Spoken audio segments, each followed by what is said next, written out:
Qué bueno es estar nuevamente el domingo en la casa del Señor y poder cantar las canciones y ser desafiados también por la palabra de Dios y también por los testimonios, ¿no?, de los hermanos que nos hablan. Y quiero decirles que el 28, a fin de noviembre, de este mes de noviembre, 28-29, vamos a tener con nosotros el hermano Fernando Carnevale, de la ciudad de Campana, es el pastor de la primera iglesia de Campana. Y él va a estar con nosotros el día sábado y el domingo. El sábado tenemos pensado tener un encuentro con todos los hermanos que están involucrados trabajando en la iglesia, los maestros de escuela dominical, de horas felices, los músicos, los trabajan con los jóvenes, con los adultos, con todos los que están involucrados en algún ministerio. Vamos a estar juntos ese fin de semana, vamos a tener unas actividades especiales con nuestro hermano. Y téngalo presente, después les vamos a dar más información sobre eso. Abra su Biblia en el libro de Segunda de Corintios, en capítulo 5. Esta mañana estaba leyendo en mi tiempo devocional y hay un pasaje de las Escrituras y pensando en el día domingo, que es el día del Señor, y también este domingo, el segundo domingo del mes, que lo dedicamos a las misiones, a hablar acerca de la misión, y también le desafiamos a ustedes a traer su promesa de fe que ha hecho en su compromiso con la misión. Y recuerda que estamos apoyando la obra misionera a nivel nacional con el proyecto que tenemos en La Rioja capital, y también estamos ahora iniciando un nuevo proyecto de reapertura de un salón, de una iglesia que había en un tiempo en la ciudad de Ayacucho, y estamos abriendo nuevamente esa obra.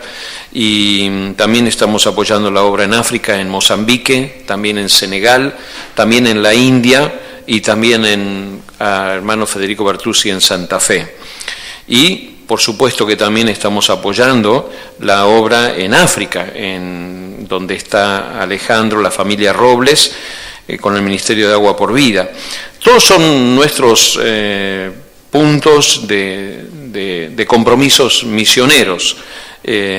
No solamente en la oración, sino también en las ofrendas. Así que después, cuando traigamos las ofrendas, usted recuerde con ese compromiso que usted ya lo debe tener preparado para traerlo hoy.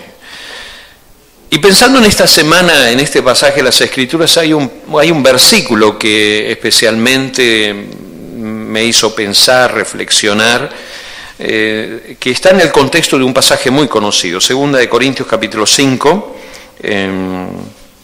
versículo 15. Y vamos a orar al Señor, vamos a invocar el nombre del Señor. Dios nuestro, gracias en esta mañana por este tiempo que nos das para abrir tu palabra, para reunirnos con libertad, para invocar tu nombre, para alabarte y para escuchar lo que tienes para decirnos también, Señor. Gracias por tu palabra, que es preciosa, que nos hace tanto bien a nuestra alma escucharla, Señor. Gracias, oh Dios. En el nombre de Jesús. Amén. En este pasaje del versículo 15, leemos el 14 porque ahí comienza la oración, dice: porque el amor de Cristo nos constriñe pensando esto, que si uno murió por todos, luego todos murieron.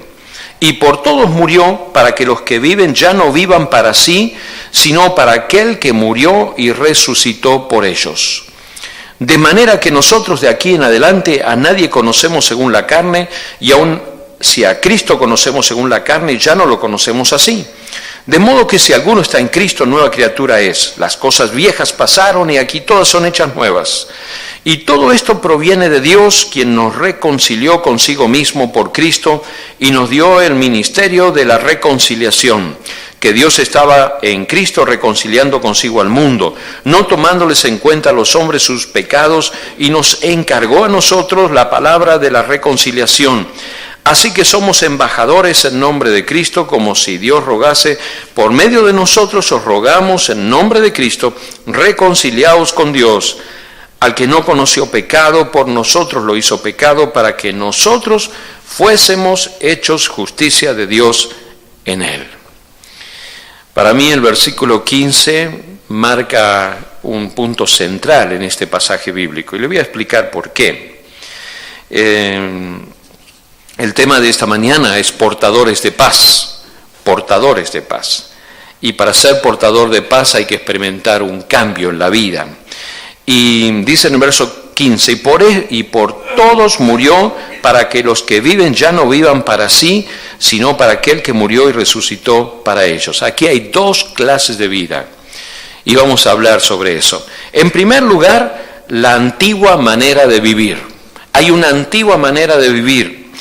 Y esta antigua manera de vivir aquí está señalada de esta manera. Dice el pastor de la iglesia de Corintio, Pablo, le está diciendo a los hermanos, ¿no?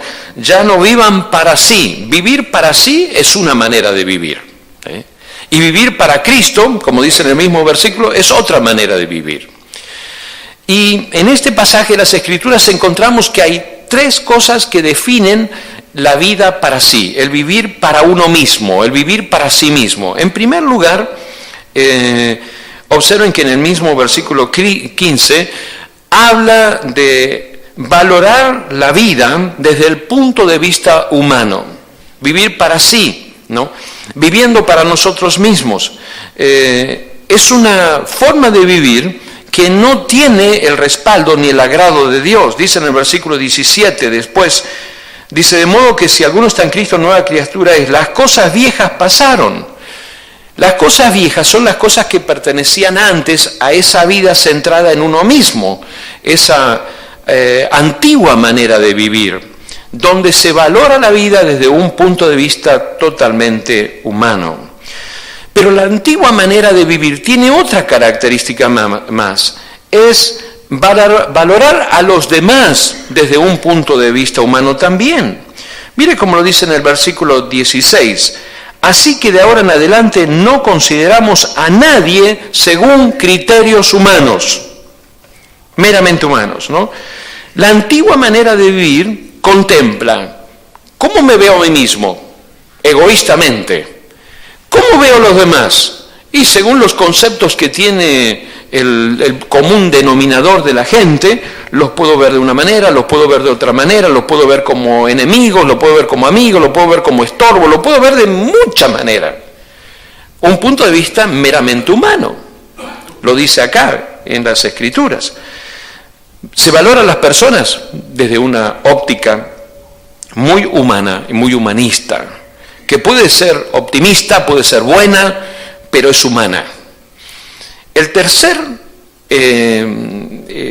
tercera característica de la antigua manera de vivir está en el verso 16 también, y en la versión internacional lo dice de esta manera: aunque antes conocíamos a Cristo de esta manera, ya no lo conocemos así. Antes conocíamos a Cristo, ¿de qué manera? De esta manera hace referencia, humanamente. Y Pablo tenía bien claro, ¿recuerdan cuando el apóstol Pablo perseguía a los cristianos allí en Hechos capítulo 9? Que los perseguía, los buscaba, los encarcelaba, y él estaba detrás de los cristianos. ¿Por qué? Porque tenía un punto de vista de Dios, de Cristo, del Evangelio humano. Un punto de vista que no encajaba con su estructura. Y entonces, ¿qué hacía? Lo perseguía.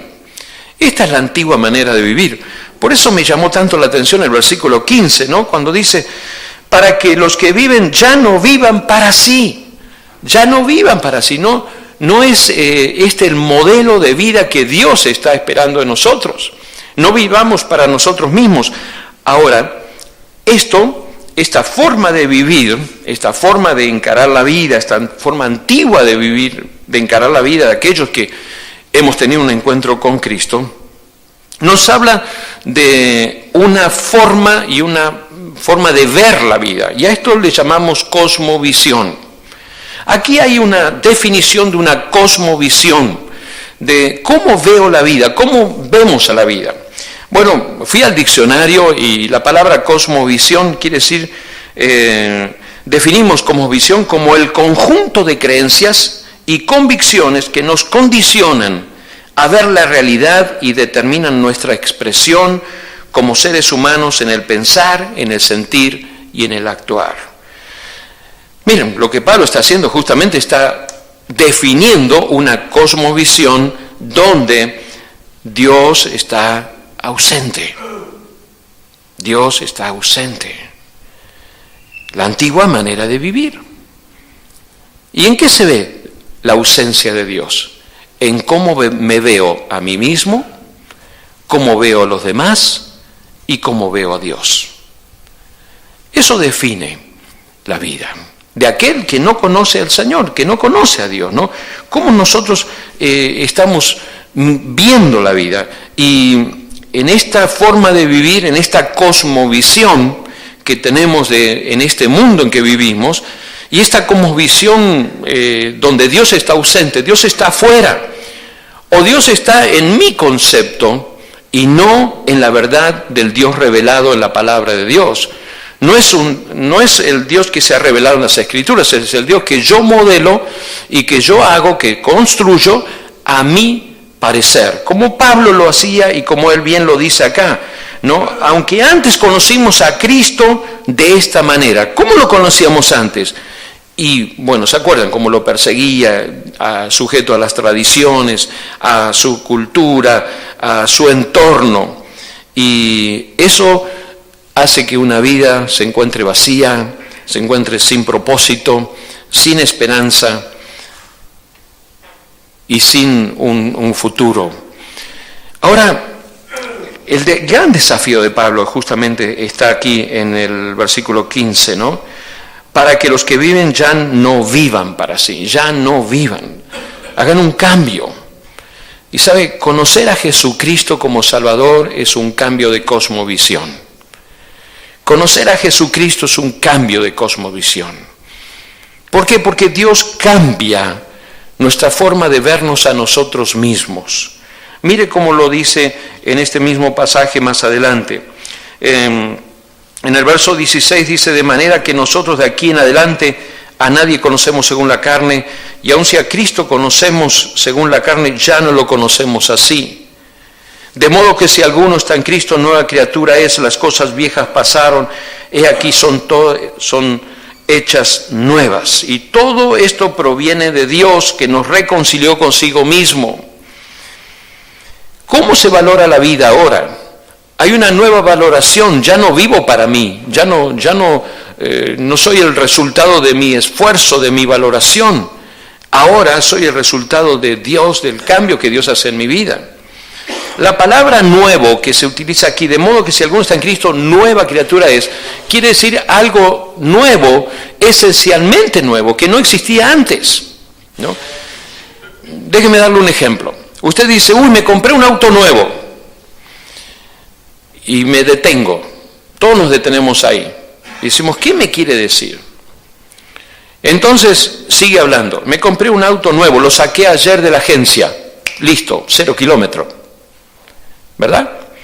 Viene otro y me dice, un amigo me dice: me compré un auto nuevo. Mira, no anda muy bien, pero tengo que hacer un cambio de correa. Es un auto usado, pero para él es nuevo. ¿Me entiende? La palabra griega que se utiliza aquí, nuevo, es nuevo. 0 kilómetros. Dios cuando da y cuando Dios produce una vida nueva. No mejora ni transforma lo antiguo, ni arregla lo que está caído. Él hace una vida nueva, nueva criatura.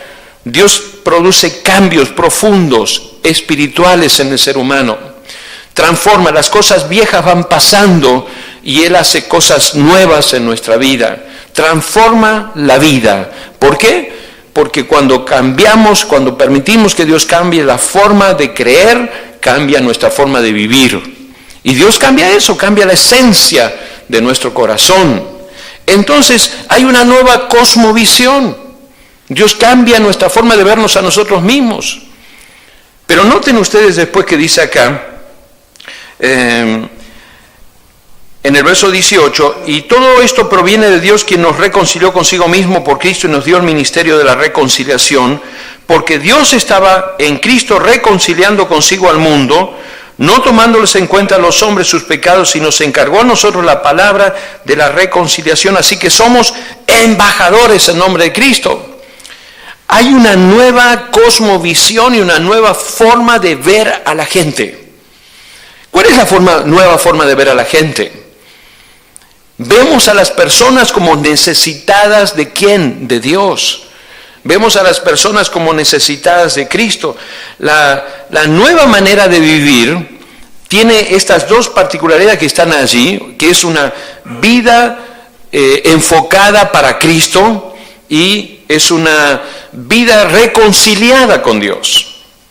Esos son los dos puntos principales aquí, pero notamos que Él nos cambia la forma de ver al mundo, la forma de ver a la sociedad, la forma de ver a la gente, la forma de ver a otros. Es ver la necesidad que hay en el corazón. Jesucristo dijo, vayan y hagan discípulos a todas las naciones. Acá el apóstol Pablo dice, ustedes son embajadores en nombre de Cristo. Cuando el imperio romano tomaba y se iba extendiendo, iba creciendo, lo que él hacía, tomaba un país y ese país lo hacía provincia. Y a esa provincia le ponía enseguida, mandaba a sus embajadores allí para que restituyan y restablezcan el orden según el imperio. Y esos embajadores eran los que tenían la misión de poner en orden a esa nueva provincia, que era un estado, era una nación, era un país, pero que se sujetaba al poder central de Roma, donde estaba el emperador. Y los embajadores hacían eso. Ahora, en ese concepto que ellos tenían en ese tiempo, Pablo nos dice a nosotros somos embajadores. Embajadores que llevamos el mensaje de esperanza, de cambio, de transformación a la vida, a los hombres que tanto lo necesitan. Dios ha cambiado la forma de ver al mundo, de ver a los demás. Dios nos ha cambiado la forma de verlo al mismo Dios. Al mismo Dios. Dice, y todo esto proviene de Dios, que nos reconcilió consigo mismo. Dios nos reconcilió. Antes estábamos fuera, sin reconciliación, separados. Ahora estamos reconciliados. Hay una nueva cosmovisión. El hombre que no conoce a Dios y donde Dios no está en su vida, Él es el centro de la vida y todo lo demás circula y funciona alrededor.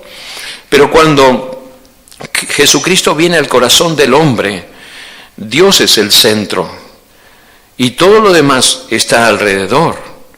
Dios es el centro de nuestra vida. Dios es el que nos ha transformado, nos reconcilió, nos permite tener comunión con Él, tener intimidad con Dios, recibir la guía del Señor, recibir la palabra de Dios, recibir el consejo, recibir el aliento, recibir esa palabra que nos alienta y nos anima. Dios es el que le da valor a nuestra vida. Nosotros nos relacionamos constantemente con las personas, vivimos en relación constante con las personas. ¿Y cómo afectan las relaciones a nuestra vida? Y nos afectan profundamente. Pero ¿sabe? La relación más profunda que el hombre puede tener es la relación y la valoración que Dios le da a la vida. A Él lo necesitamos. Y Dios cambia eso. Hay una nueva cosmovisión de vida que nos alienta, le da sentido, le da valor, le da fortaleza, le da propósito a la vida. ¿Y quién hace eso? Dios en nuestra vida. Por eso el versículo 15, cuando leía esta semana, observan que dice, por todos murió para que los que viven ya no vivan para sí, ya no vivan con esta cosmovisión donde Dios está ausente. Vivan para sí, vivan para aquel que murió y resucitó por ellos. Vivan para Cristo, que murió y resucitó. Es el que le da valor, le da sentido y propósito a la vida. En este contexto Dios nos ha puesto a nosotros en este mundo para que llevemos la palabra de Dios y proclamemos la verdad del Evangelio hasta lo último de la tierra. Dios ha cambiado la perspectiva hacia nosotros mismos porque necesitamos un cambio. Necesitamos un cambio. El pecado, la maldad, las experiencias, la historia de la vida nos ha producido en muchos casos mucha tristeza, mucho dolor. Nos ha desvirtuado el valor hacia nosotros mismos y nos vemos hacia nosotros mismos de una manera miserable y caída y perversa y mal. Pero saben, Dios le da valor a la vida. Dios le da profundo valor a la vida. ¿Por qué? Porque Él murió en la cruz para salvarte, para darte vida y vida en abundancia. Entonces hay un cambio en la perspectiva de la vida hacia uno mismo. Un cambio hacia los demás, porque Dios nos hace ver a los demás como personas necesitadas de un mensaje que transforma y cambia vidas también. Y esa es la tremenda y gran responsabilidad que nosotros tenemos que llevar el mensaje del Evangelio hasta lo último de la tierra. Y podemos llevar el mensaje del Evangelio de muchas maneras. Unos van a ir a llevar el mensaje, como fue la familia que estaba aquí, la familia Robles, que están en el África. Ellos fueron allí a dar testimonio presencial, como lo ha hecho Ellen, como lo ha hecho Mireya, como lo han hecho otros. Y tantos otros, de llevar presencialmente el mensaje del Evangelio a otras culturas, a otros lugares, han llevado este mensaje que transforma y cambia vidas. Nosotros podemos hacer eso también. Y esperamos que más hermanos, Dios esté tocando el corazón y despertando más vocaciones y más llamados misioneros para enviarlos al campo de misión. Pero también podemos estar orando por la misión. Y nos reunimos para orar en la semana y queremos promocionar cada vez más para unirnos, ¿para qué? Para que el mensaje del Evangelio llegue hasta lo último de la tierra, pero también podemos ofrendar para la misión, para que otros vayan y realicen la misión y se queden en el campo, no tengan que volver por falta de recursos. Dios nos cambia la forma de ver, Dios nos cambia la forma de vivir. Hay una nueva cosmovisión de vida. Y Dios quiere que nosotros vivamos para Él, para Él. Y gracias a Dios porque muchas personas han respondido al llamado de Dios, muchas personas. Quiero compartir con ustedes un video ahora. Es un video que es un desafío y la verdad los ha hecho libres, se llama este video.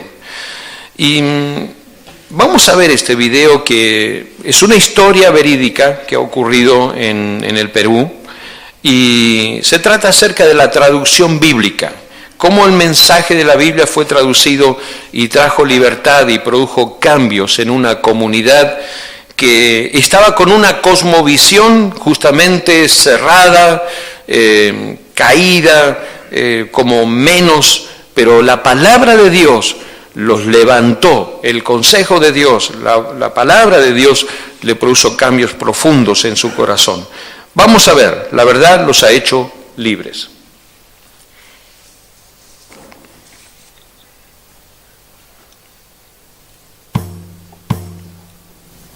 Aunque Huánuco es conocida como la ciudad de la eterna primavera, su nombre evoca raíces de dolor y muerte.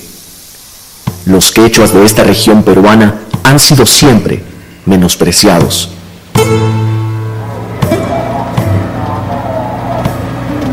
Me dirijo al mercado mayorista de Huánuco. Observo a mi alrededor y pienso, los quechuas son un pueblo privilegiado. El cielo y la tierra les sonríen. La abundancia de sus frutos, la variedad de sus colores y aromas, el río generoso contrastan fuertemente con su historia y su trasfondo. Basta con verlos a los ojos para darme cuenta que los quechuas han sido un pueblo menospreciado. Pero ya no. Félix Caico es quechua. Hasta los 12 años se crió en la comunidad de Yacón, donde hablar su lengua materna era motivo hasta de castigo. En Yacón yo viví hasta la edad de 12 años. Estudié primaria ahí. Era un poco difícil estudiar ahí por el idioma que enseñan los profesores, ¿no? Era todo en español. Y nosotros que hablábamos el quechua era un poco difícil. Y en ese entonces pues era un poco diferente la educación, ¿no? Si algo no cumplías con las tareas o hacías algo malo, te castigaban, castigo físicamente, ¿no? entonces era difícil. Y peor que uno que habla quechua y no puedes explicar al profesor, ya para él era justificable el castigo. Inés, a la corta edad de 6 años, sufría por no poder hablar bien el castellano y llegó a pensar que su lengua materna, el quechua, no tenía ningún valor. Bueno, sufrí mucho porque no sabía hablar el castellano, no pude aprender muy bien a leer ni a escribir. Ahí nomás los profesores nos decían, háblame en castellano, no me hables en quechua. Entonces dije, ya, el castellano vale más, entonces yo voy a dejar mi quechua. Y cuando dejé de hablar el quechua me sentí medio rara, me sentí infeliz porque no podía hablar con mi abuela, no podía hablar con mis tíos, mis tías que hablaban el quechua como ellos hablaban, porque yo pensaba que el quechua no tenía valor, porque mis profesores decían que el quechua no tiene sentido, no tiene ni lectura ni escritura, ¿para qué vamos a hablar el quechua? Porque el quechua no es muy bueno. A pesar de que constantemente han escuchado que su lengua no vale para nada, a pesar de que muchos de ellos vivieron una dura infancia, a pesar del desprecio que recibieron por años, a pesar de haber sido muchas veces objeto de burla y maltrato, Dios tenía otros planes para esta comunidad quechua del Huallaga. Sí, acá está. Toda la Biblia, no es solamente Nuevo Testamento, no es solamente Antiguo Testamento, Biblia completa. Vamos a recibir toda la palabra Antiguo Testamento en quechua. Y para mí es un honor tan grande que en mi idioma ya tengamos la Biblia en quechua. Runa kunata Tayta Dios kuya pasha. Runa kunata kuya spani Tayta Dios kachamuran kuya wamranta. Chaynipa mi pipis Tayta Dios pa wamranta chaski kurpaymi yara kohkaga. Infierno man manaray kushanuchkama. Sino gloria meni chayanga ina yahpis chaychukawanamba. Hace 40 años, David y Diana Weber lo entregaron todo por traducir la Biblia al quechua del Huallaga. 4 décadas después, y con mucha satisfacción y alegría, ellos me cuentan. Considero que ha sido un gran privilegio tener un romance con esta lengua, este pueblo, un romance de 40 años. Yo puedo recordar los primeros días viniendo al Perú pensando que vamos a hacer todo. Y ya 40 años, es como así. Un trabajo de este tipo requiere tiempo, requiere relaciones sostenidas tras décadas, amistades, confianza, aprendizaje. Hay tanto que he aprendido el quechua, pero después de 20 o 30 años en una lengua. Y ahora, ¿no? Por las personas como David y Diana, digo, Señor, gracias por ellos, porque me han enseñado a amar otra vez mi idioma, a amar a mi gente, mi cultura, mi idioma, y estoy muy feliz. Y no va a ser en mal, Señor, voy a continuar, ¿no? Y de verdad les quiero mucho a ellos, ¿no? Porque me ayudaron a recuperar mi quechua. Ellos van a saber que Dios habla en su propio idioma, ¿no? El hecho de que hayan escuchado y solamente hayan podido tener la Biblia en castellano, definitivamente esto le ha transmitido la idea de un Dios extranjero, ¿no? Y que lastimosamente el idioma de los que le han oprimido históricamente, ¿no? Entonces, creo que el tener la palabra de Dios en su idioma tiene que ver mucho con su autovaloración como personas individuales, pero también como cultura, ¿no? Y por supuesto, por otro lado, la posibilidad, como para ti y para mí, ¿no? La posibilidad de escuchar el mensaje de Dios en el idioma de su corazón. Hace algunos días, semanas atrás, pensaba, como Ana del Nuevo Testamento y Simeón cuando ven al niño Jesús, ¿no? Señor, ya he visto al Salvador, ahora puedo morirme. Hasta hace unos días atrás dije, Señor, ya terminé la traducción, ahora puedo morirme, ¿no? Y después, pensando, conversando, bueno, ¿y quién va a distribuir ahora? ¿Quién va a enseñar a leer la palabra de Dios? ¿Quién va a animarle? ¿Quién va a visitar las comunidades a explicar cómo deben leer, cómo vamos a estudiar la palabra de Dios? Entonces ahora hemos terminado una de las etapas, pero empieza otro, ahora el trabajo en la comunidad con la iglesia. Yo creo que ahora que tienen la Biblia completa, va a causar un impacto mayor en sus vidas. Siempre en el equipo estamos repitiendo y repitiendo el texto, que la verdad los hará libres. Entonces, nuestro sueño, nuestro anhelo es que la verdad completa, la verdad de la palabra de Dios, les dé libertad, ¿no? Los libere y les permita tener una relación cercana, verdadera, una relación personal con el Señor. Me asombra pensar que gracias a la obediencia de todos ellos, por primera vez, muchos quechuas podrán leer, escuchar y entender la voz de Dios en su lengua materna. Mientras miles de personas celebran a mi alrededor la llegada de la Biblia en su idioma, pienso, los quechuas son un pueblo privilegiado. En mi mente se cruzan muchos pensamientos y emociones, pero hay una frase que seguramente hará eco en mi corazón y estoy seguro que en el tuyo también. Los quechuas del Huallaga conocen ahora la verdad y la verdad los ha hecho libres.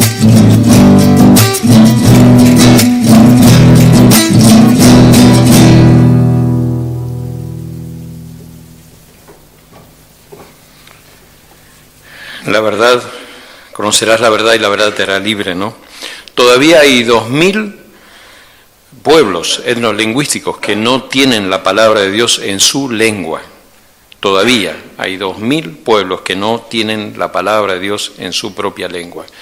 Y todavía hay lugar para que gente se levante y vaya a esos pueblos, a esos lugares, y tome tiempo, como ese matrimonio, 40 años, allí en Perú, para llegar a traducir con la ayuda de los nativos la Biblia. Y un cambio, el cambio se produce, Dios produce los cambios en la vida de las personas, porque la palabra está accesible, la gente entiende, comprende, recibe el mensaje en la lengua del corazón y Dios llega a tocar la vida de las personas. Y se forman iglesias, pero aún hay mucho lugar donde llevar la palabra del Señor. Estábamos allí en Córdoba con hermanos que habían venido del Cáucaso, allí donde se separa, diríamos, la Europa occidental de la oriental, en la Rusia, en esa zona del Cáucaso, entre el Mar Negro y el Mar Caspio. Allí hay 45 grupos etnolingüísticos en una región de apenas 800 kilómetros de largo. 45 grupos en las montañas, más de 1500 aldeas montañosas que no tienen nada del Evangelio, nada, absolutamente nada, ni traducción de la Biblia, ni nada. En algunos de ellos han hecho un relevamiento y hay un solo cristiano, hay un solo creyente entre 10.000 y en grupos más grandes también. La necesidad es enorme en muchas partes del mundo. Gracias a Dios que nosotros tenemos la palabra del Señor aquí. Tenemos una tremenda responsabilidad de compartir la palabra para que este mensaje llegue a otras personas. No nos quedemos con que Dios nos ha dado la salvación, tenemos la esperanza, la seguridad de una vida nueva, tenemos que compartirla también con otras personas. Es nuestra responsabilidad y el llamado de Dios también para nuestras vidas. ¿Cómo está tu vida? ¿No? ¿Cómo estás? Esta mañana estamos aquí. ¿Has experimentado la verdadera libertad en el Señor? ¿Cuál es la cosmovisión que tienes de tu propia vida? ¿Estás viviendo para ti mismo o has dedicado tu vida a vivirla para Cristo? No hay punto medio. Vieron que cuando Pablo escribió esta carta, él lo dice aquí, ¿no? Ya no vivan para sí, sino que vivan para aquel que murió y resucitó por ellos. ¿Vives para ti o vives para Cristo? El gran desafío es justamente poner la vida en el Señor, porque allí es donde hay propósito, allí es donde hay vida, allí es donde hay valor, allí es donde hay esperanza. En Cristo Jesús está esto. ¿Dónde está tu vida? ¿Cómo te ves a ti mismo? ¿Cómo ves a Dios? ¿Cómo ves a los demás? Dios quiere ser el centro de tu vida. Y en esta mañana lo puede ser, porque Él vino a morir en la cruz del Calvario por vos, para darte vida y darte una vida en abundancia.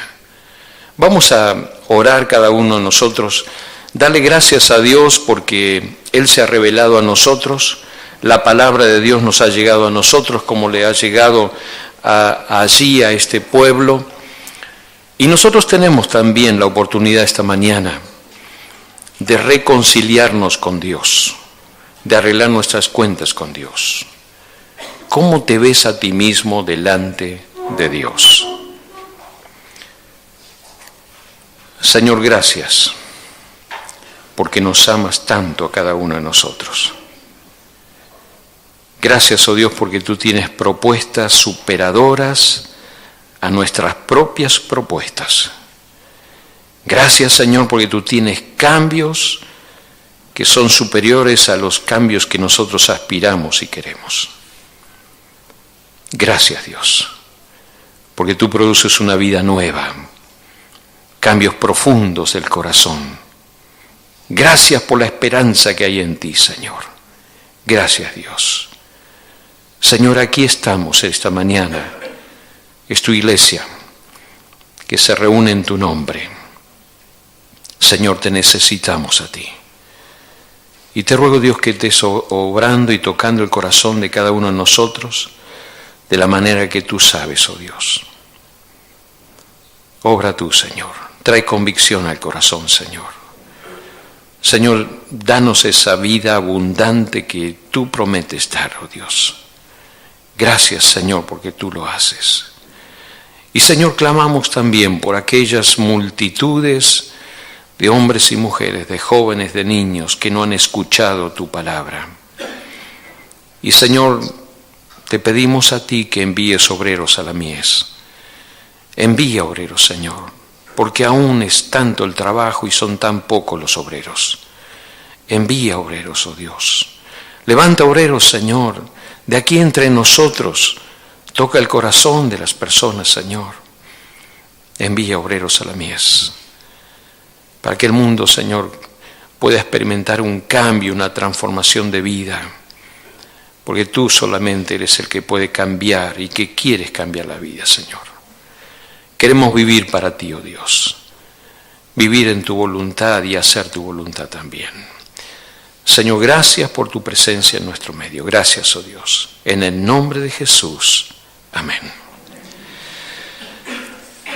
El Señor le bendiga y reflexione en esta palabra que he traído para ustedes. ¿Quién está en tu vida? Que Dios te bendiga.